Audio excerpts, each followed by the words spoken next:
Tonight, we come together bound by our faith in a mighty God with genuine respect and love for our country and inheriting the legacy of a great party. The Democratic Party, which is the best hope for redirecting our nation on a more humane, just, and peaceful course. This is not a perfect party. We are not a perfect people. Yet we are called to a perfect mission. Our mission to feed the hungry, to clothe the naked, to house the homeless, to teach the illiterate, to provide jobs for the jobless, and to choose the human race over the nuclear race. We are gathered here this week to nominate a candidate and adopt a platform which will expand, unify, direct, and inspire our party and the nation to fulfill this mission. My constituency is the desperate, the damned, the disinherited, the disrespected, and the despised. They are restless and seek relief. They have voted in record numbers. They have invested the faith, hope, and trust that they have in us. The Democratic Party must send them a signal that we care. I pledge my best not to let them down. There is the call of conscience, redemption, expansion, healing, and unity. Leadership must heed the call of conscience, redemption, expansion, healing, and unity, for they are the key to achieving our mission. Time is neutral and does not change things. With courage and initiative, leaders change things. No generation can choose the age or circumstance in which it is born, but through leadership, it can choose to make the age in which it is born an age of enlightenment, an age of jobs and peace and justice.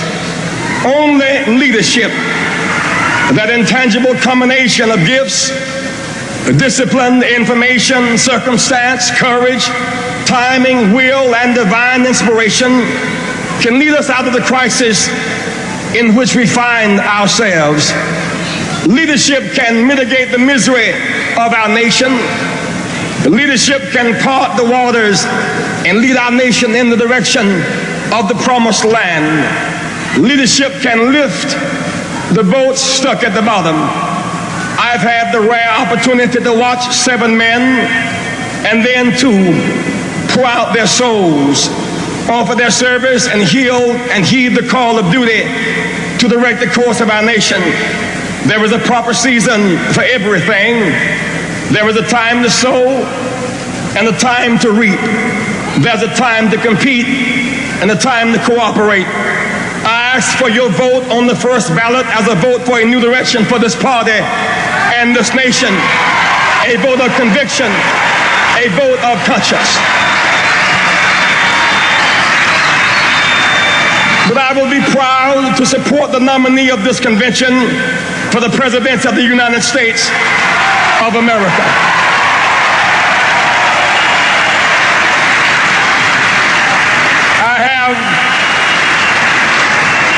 I have watched the leadership of our party develop and grow. My respect for both Mr. Mondale and Mr. Hart is great. I've watched them struggle with the crosswinds and crossfires of being public servants, and I believe they will both continue to try to serve us faithfully. I'm elated by the knowledge that for the first time in our history, a woman, Geraldine Ferraro, will be recommended to share our ticket. Throughout this campaign, I've tried to offer leadership to the Democratic Party and the nation. If in my high moments I have done some good, offered some service, shed some light, healed some wounds, rekindled some hope, or stirred some runs of apathy and indifference, or in any way along the way help somebody, then this campaign has not been in vain. For friends who loved and cared for me, and for a God who spared me, and for a family who understood, I'm eternally grateful. If in my low moments, in word, deed, or attitude, through some error of temper, taste, or tone, I've caused anyone discomfort, created pain, or revived someone's fears, that was not my truest self. If there were occasions when my grape turned into a raisin and my joy bell lost its resonance, please forgive me. Charge it to my head and not to my heart.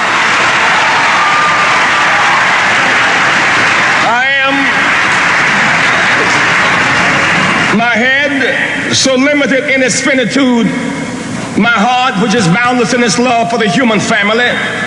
I am not a perfect servant. I am a public servant, doing my best against the odds as I develop and serve. Be patient. God is not finished with me yet.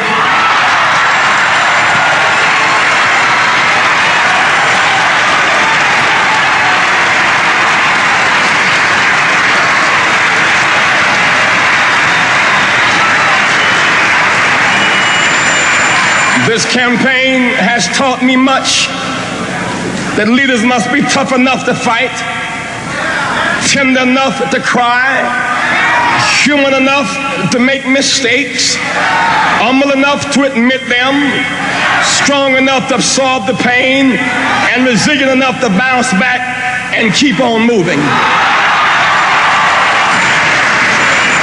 For leaders, the pain is often intense, but you must smile through your tears and keep moving with the faith that there's a brighter side somewhere. I went to see Hubert Humphrey 3 days before he died. He had just called Richard Nixon from his dying bed, and many people wondered why.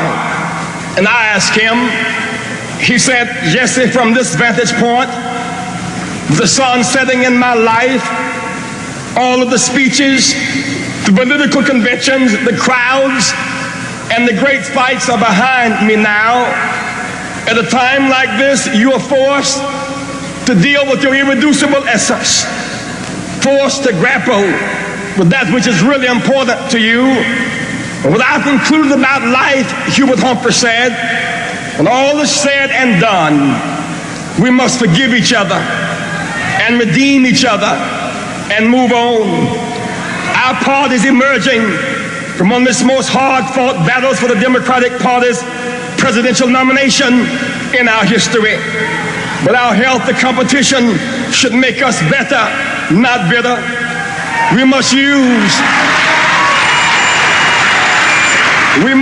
the insight, wisdom, and experience of the late Hubert Humphrey as a balm for the wounds in our party, this nation, and the world. We must forgive each other, redeem each other, regroup, and move on. Our flag is red, white, and blue, but our nation is rainbow. Red, yellow, brown, black, and white. We're all precious in God's sight. America is not like a blanket, one piece of unbroken cloth, the same color, the same texture, the same size. America is more like a quilt, many patches, many pieces, many colors, many sizes, all woven and held together by a common thread.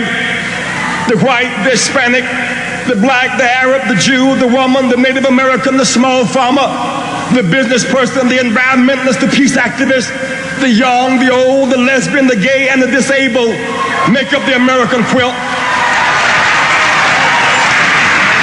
Even in our fractured state, all of us count and fit somewhere. We have proven that we can survive without each other, but we have not proven that we can win and make progress without each other. We must come together. From Fannie Lou Hamer in Atlantic City in 1964 To the Rainbow Coalition in San Francisco today, from the Atlantic to the Pacific, we've experienced pain but progress as we ended America's apartheid laws. We got public accommodations. We secured voting rights. We obtained open housing as young people got the right to vote. We lost Malcolm, Martin, Medgar, Bobby, John, and Viola. The team that got us here must be expanded, not abandoned. 20 years ago, tears welled up in our eyes as the bodies of Swerner, Goodman, and Cheney were dredged from the depths of a river in Mississippi.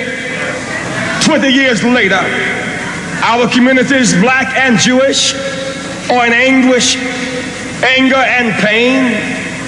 Feelings have been hurt on both sides. There's a crisis in communications. Confusion is in the air. We cannot afford to lose our way. We may agree to agree or agree to disagree on issues. We must bring back stability to these tensions. We are co-partners in a long and rich religious history, the Judeo-Christian traditions. Many blacks and Jews have a shared passion for social justice at home and peace abroad. We must seek a revival of the spirit inspired by a new vision and new possibilities.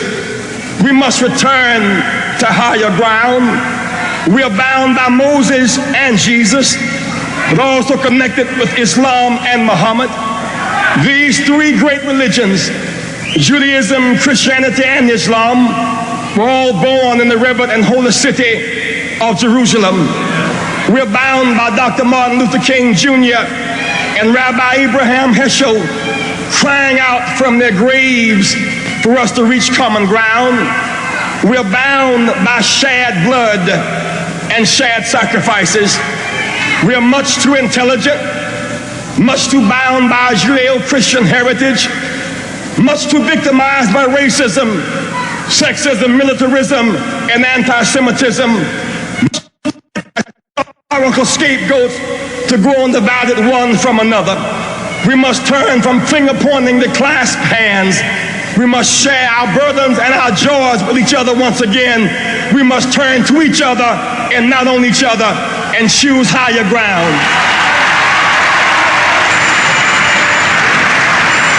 20 years later, we could not be satisfied by just restoring the old coalition. Old wineskins must make room for new wine. We must heal and expand. The Rainbow Coalition is making room for Arab Americans. They too know the pain and hurt of racial and religious rejection. They must not continue to be made pariahs. The Rainbow Coalition is making room for Hispanic Americans who this very night are living under the threat of the Simpson-Mazzola bill, and farm workers from Ohio who are fighting the Camel Soup Company with a boycott to achieve legitimate workers' rights. The Rainbow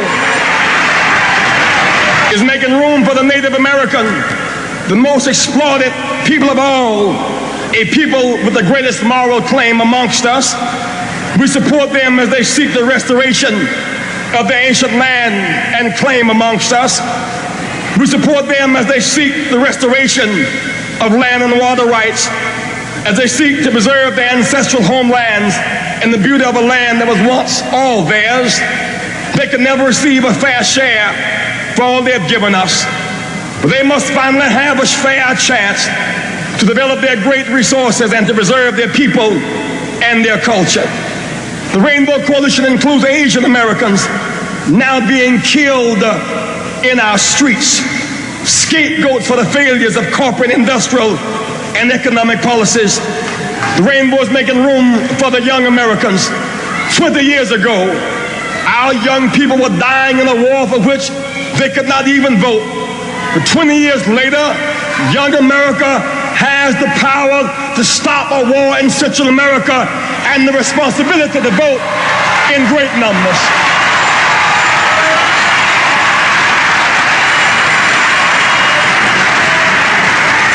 Young America must be politically active in 1984. The choice is war or peace.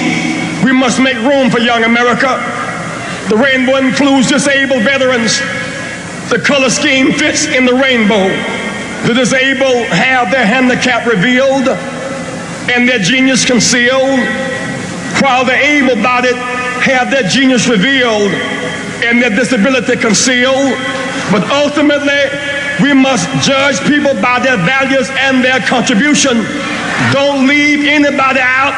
I would rather have Roosevelt in a wheelchair than Reagan on a horse.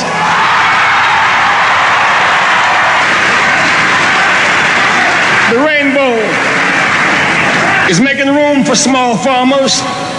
They have suffered tremendously under the Reagan regime. They will either receive 90% parity or 100% charity. We must address their concerns and make room for them. The rainbow includes lesbians and gays. No American citizen ought to be denied equal protection under the law.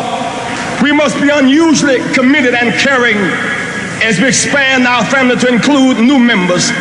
All of us must be tolerant and understanding as the fears and anxieties of the rejected and the party leadership express themselves in many different ways. Too often, what we call hate, as if it were some deeply rooted philosophy or strategy, is simply ignorance, anxiety, paranoia, fear, and insecurity. To be strong leaders, we must be long-suffering as we seek to right the wrongs of our party and our nation. We must expand our party, heal our party, and unify our party. That is our mission in 1984. We are often reminded that we live in a great nation, and we do, but it can be greater still. The rainbow is mandating a new definition of greatness. We must not measure greatness from the mansion down, but the manger up. Jesus said that we should not be judged by the bark we wear, but by the fruit that we bear. Jesus said that we must measure greatness by how we treat the least of these. President Reagan says the nation is in recovery. Those 90,000 corporations that made a profit last year but paid no federal taxes are recovering. The 37,000 military contractors who have benefited from Reagan's more than doubling the military budget in peacetime, surely they are recovering. The big corporations and rich individuals who received the bulk of the 3-year multi-billion tax cut from Mr. Reagan are recovering. But no such recovery is underway for the least of these. Rising tides don't lift all boats, particularly those stuck at the bottom. For the boats stuck at the bottom, there's a misery index. This administration has made life more miserable for the poor. Its attitude has been contemptuous. Its policies and programs have been cruel and unfair to working people. They must be held accountable in November for increasing infant mortality among the poor. One of the great cities of the Western world, babies are dying at the same rate as Honduras, the most undeveloped nation in our hemisphere. This administration must be held accountable for policies that contribute to growing poverty in America. There are now 34 million people in poverty, 15% of our nation, 23 million are white, 11 million black, Hispanic, Asian, and others, mostly women and children. By the end of this year, there will be 41 million people in poverty. We cannot stand idly by. We must fight for change now. Under this regime, We look at Social Security. The 81 budget cuts included 9 permanent Social Security benefit cuts totaling $20 billion over 5 years. Small businesses have suffered. On the Reagan tax cuts, only 18% of total business tax cuts went to them, 82% to big business. Health care under Mr. Reagan has been sharply cut. Education under Mr. Reagan has been cut 25%. Under Mr. Reagan, there are now 9.7 million female head families. They represent 16% of all families. Half of all of them are poor. 70% of all poor children live in a house headed by a woman where there is no man. Under Mr. Reagan, the administration has cleaned up only 6 of 546 priority toxic waste dumps. Farmers' real net income was only about half its level in 1979. Many say that the race in November will be decided in the South. President Reagan is depending on the conservative South to return him to office. But the South, I tell you, is unnaturally conservative. The South is the poorest region in our nation and therefore the least to conserve. In his appeal to the South, Mr. Reagan is trying to substitute flags and prayer clause for food and clothing and education, health care and housing. Mr. Reagan would ask us to pray, and I believe in prayer. I've come this way by the power of prayer. But then we must watch false prophecy. He cuts indigent assistance to the poor, cut breakfast programs from children, cut lunch programs from children, cut job training from children, and then say to an empty table, let us pray. Apparently, he is not familiar with the structure of a prayer. You thank the Lord for the food that you're about to receive, not the food that just left. I think that we should pray, but don't pray for the food that left. Pray for the man that took the food to leave. We need a change. We need a change in November. Under Mr. Reagan, the misery index has risen for the poor. The danger index has risen for everybody. Under this administration, we've lost the lives of our boys.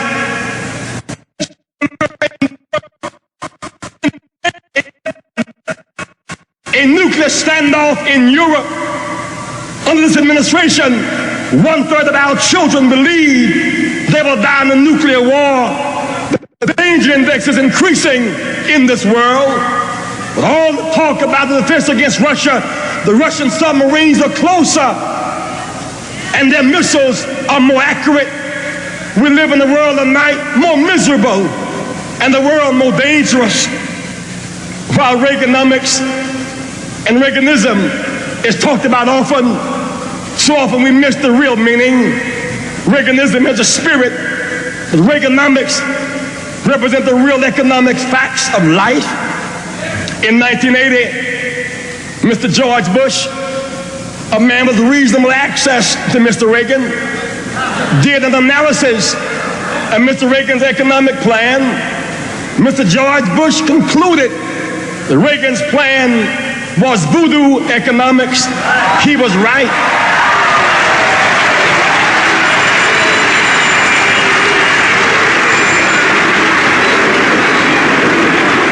Third-party candidate John Anderson said a combination of military spending, tax cuts, and a balanced budget by 84 would be accomplished with blue smoke and mirrors. They were both right.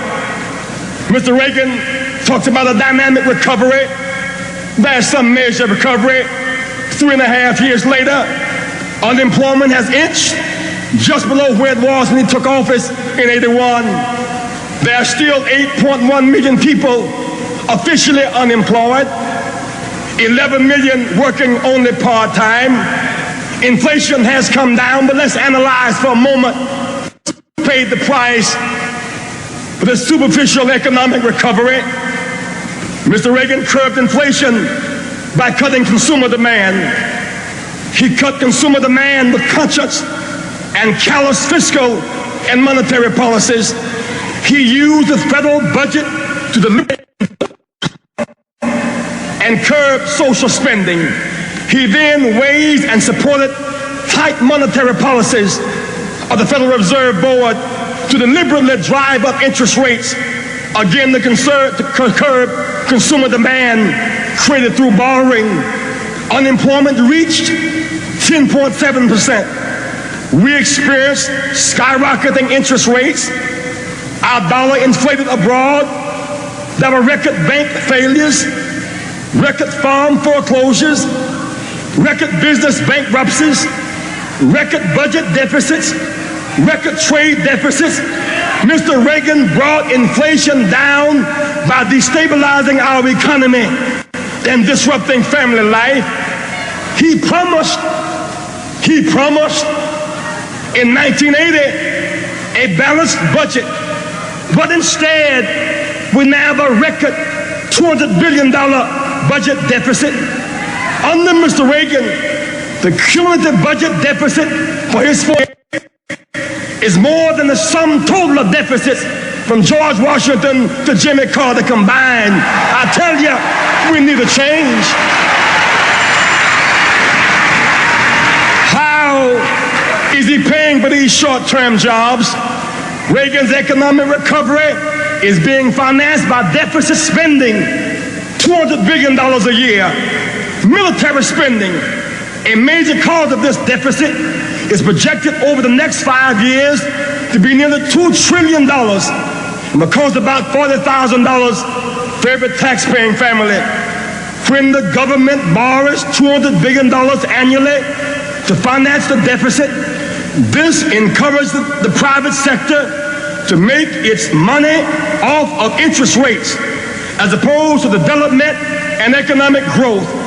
Even money abroad, we don't have enough money domestically to finance the debt, so we are now borrowing money abroad from foreign banks, governments, and financial institutions. $40 billion in 1983, $70 to $80 billion in 1984, 40% of our total, over $100 billion, 50% of our total in 1985. By 1989, it is projected that 50% of all individual income taxes will be going just to pay for interest on that debt. The United States used to be the largest exporter of capital, but under Mr. Reagan, we will quite likely become the largest debtor nation. About 2 weeks ago, on July the 4th, we celebrated our Declaration of Independence. Yet every day, supply-side economics is making our nation more economically dependent and less economically free. 5 to 6% of our gross national product is now being eaten up with President Reagan's budget deficits. To depend on foreign military powers to protect our national security would be foolish, making us dependent and less secure. Yet Reaganomics has us increasingly dependent on foreign economic sources. This consumer-led but deficit finance recovery is unbalanced and artificial. We have a challenge as Democrats to point a way out. Democracy guarantees opportunity, not success.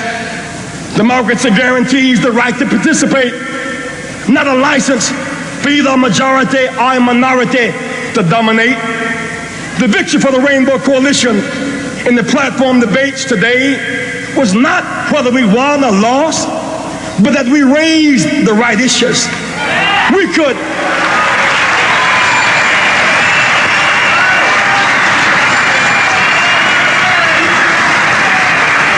afford to lose the vote issues are negotiable.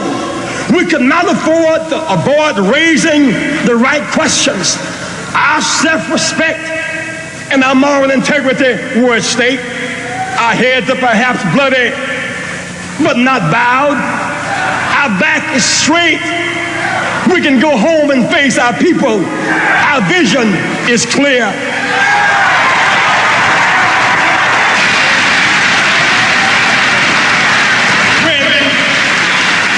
We think on this journey from slave ship to championship, we've gone from the planks of the boardwalk in Atlantic City in 1964 to fighting to help right the planks in the platform in San Francisco in '84. There is a deep and abiding sense of joy in our souls in spite of the tears in our eyes. Though there are missing planks, there is a solid foundation upon which to build. Our party can win, but we must provide hope which will inspire people to struggle and achieve. Provide a plan that shows a way out of our dilemma and then lead the way. In 1984, my heart is made to feel glad because I know there is a way out. Justice. The requirement for rebuilding America is justice. The linchpin of progressive politics in our nation will not come from the North. They, in fact, will come from the South. That is why I argue over and over again. We look from Virginia around to Texas. There's only one black congressperson out of 115. 19 years later, we're locked out the Congress, the Senate, and the governor's mansion. What does this large black vote mean? Why do I fight to end second primaries and fight gerrymandering and annexation and that large? Why do we fight over that? Because I tell you, you cannot hold someone in the ditch unless you linger there with them, unless you linger there. If you want to change in this nation, you enforce that Voting Rights Act, we'll get 12 to 20 black, Hispanic, female, and progressive congresspersons from the South. We can save the cotton, but we got to fight the boll weevils. We got to make a judgment. We got to make a judgment. It's not enough to hope ERA will pass. How can we pass ERA? If blacks vote in great numbers, progressive whites win. It's the only way progressive whites win. If blacks vote in great numbers, Hispanics win. When blacks, Hispanics, and whites vote, win, children win. When women and children win, workers win. We must all come up together. We must come up together.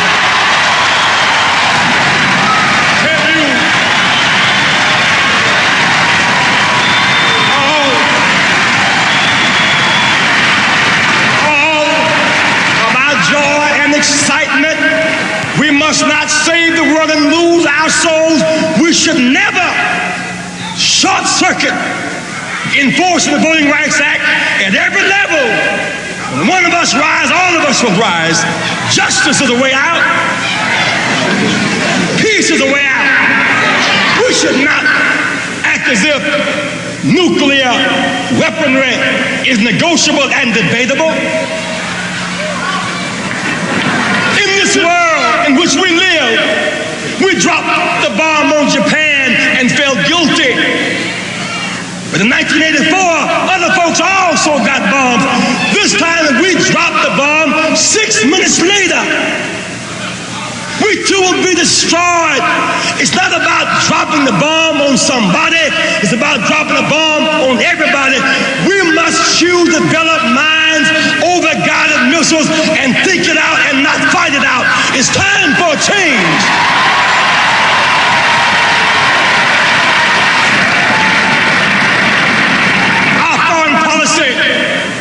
Must be characterized by mutual respect not by gunboat diplomacy, big stick diplomacy, and threats. Our nation at its best feeds the hungry. Our nation at its worst will mine the harbors of Nicaragua. At its worst, will try to overthrow that government.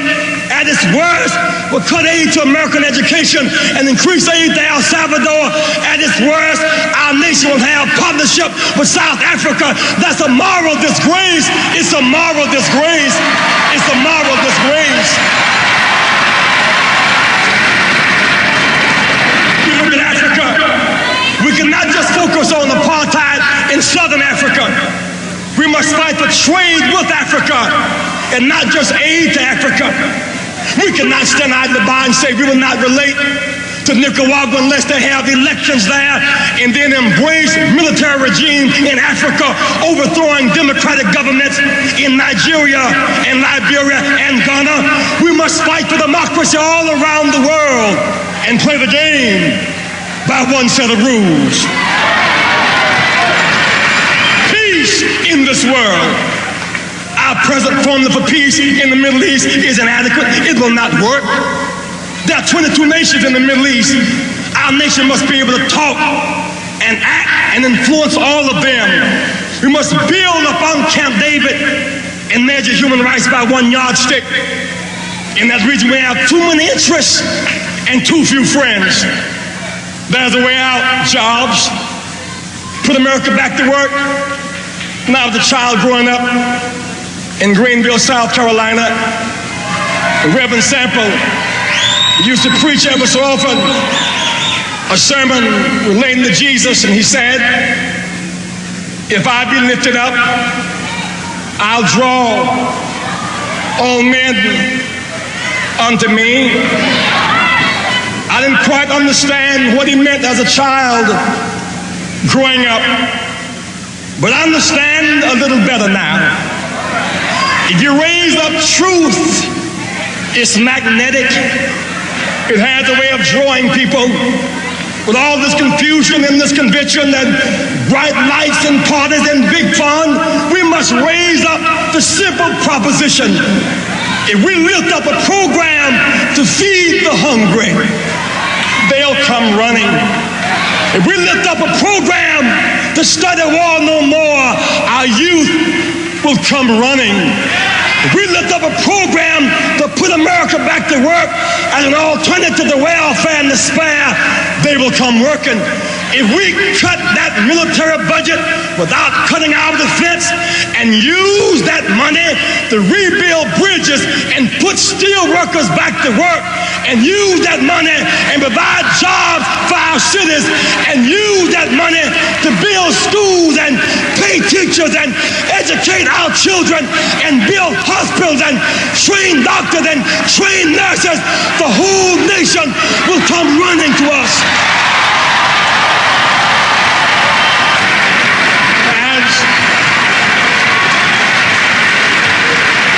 As I leave you now, and we vote in this convention and get ready to go back across this nation in a couple of days, in this campaign, I tried to be faithful to my promise.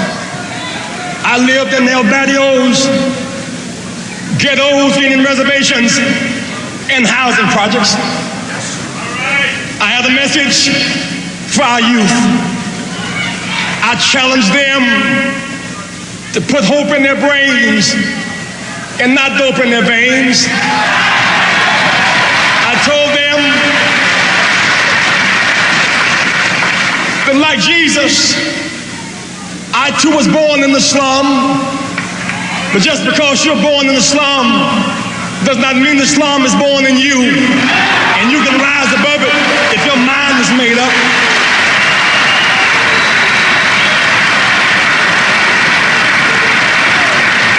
Told them in every slum there are two sides. When I see a broken window, that's the slummy side. Train some youth to become a glazer, that's the sunny side.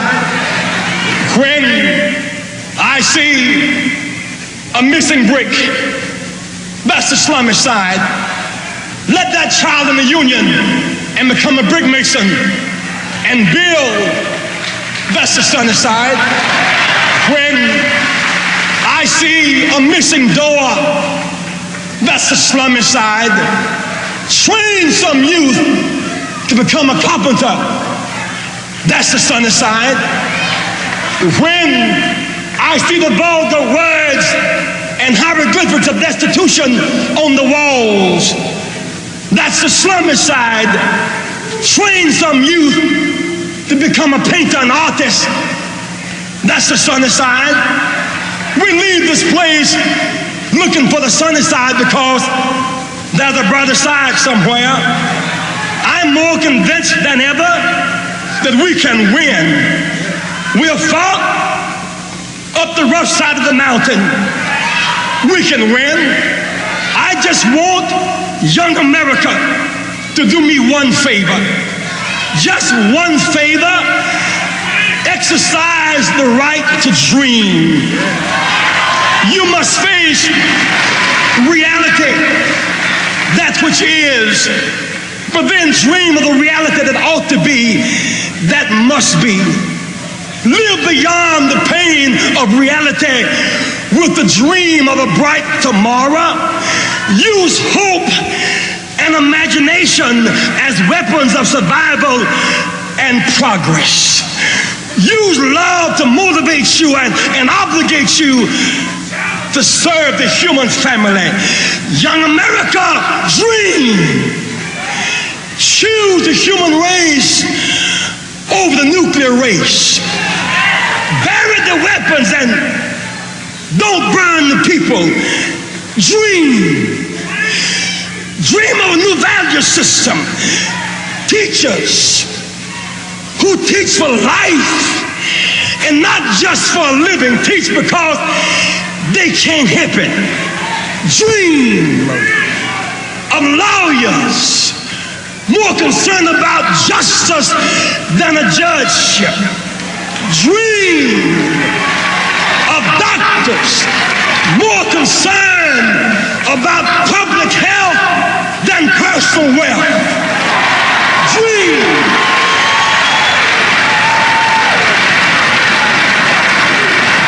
preachers and priests who will prophesy and not just profiteer. Preach and dream. Our time has come. Our time has come. Suffering breeds character. Character breeds faith. In the end, faith will not disappoint. Our time has come. Our faith, hopes, and dreams will prevail. Our time has come. Weeping has endured for a night, but now joy cometh in the morning. Our time has come. No grave can hold our body down. Our time has come. No lie can live forever. Our time has come. We must leave racial battleground and come to economic common ground and moral higher ground. America, our time has come.